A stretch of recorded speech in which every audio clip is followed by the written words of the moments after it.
हम निबंध लिखेंगे उस निबंध का जो प्रारूप है वो कैसा होना चाहिए। तो प्यारे साथियों, इस बात का आप बिल्कुल ध्यान रखना कि जब भी निबंध लिखना तो सबसे ऊपर में शीर्षक जरूर लिख देना, जिस भी शब्द पे तुमको निबंध लिखना है, और खूब सुंदर से ब्लैक पेन से उसको क्या कर देना, अंडरलाइन कर देना। फिर क्या करना है, आपको रूपरेखा लिखनी है। फिर आपको क्या लिखना है प्यारे बच्चों, तो आपको लिख देना है रूपरेखा। अब रूपरेखा लिखने का तरीका है, अगर आप चाहे तो ऐसे डैश देकर भी यहां आप लिख सकते हैं, या फिर बेटा जी यहां बॉक्स बना करके भी आप उसके अंदर में लिख सकते हैं।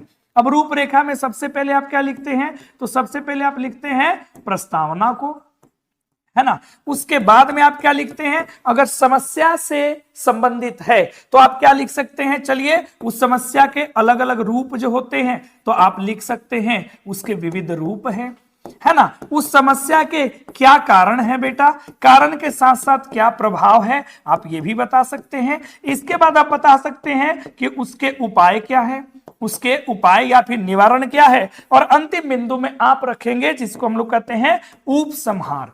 और उपसंहार का मतलब क्या होता है राजा, कि आपको अंतिम में लिखना है कि उसका निष्कर्ष क्या होगा। और इसके बाद अगर लेखक निबंध जो लिखे हो उसके अंत में एक सुंदर सा कोटेशन लिख देते हो, डबल इन्वर्टेड कोमा यानी कि कोटेशन का इस्तेमाल करके, तो आपको पूरा का पूरा 8 में 8 अंक आपको मिल जाएगा। रूपरेखा हर एक प्रश्न का अलग अलग होगा, और विशेष जानकारी के लिए हमारे YouTube चैनल इसी क्लासेस पर आप जरूर देखिए। धन्यवाद।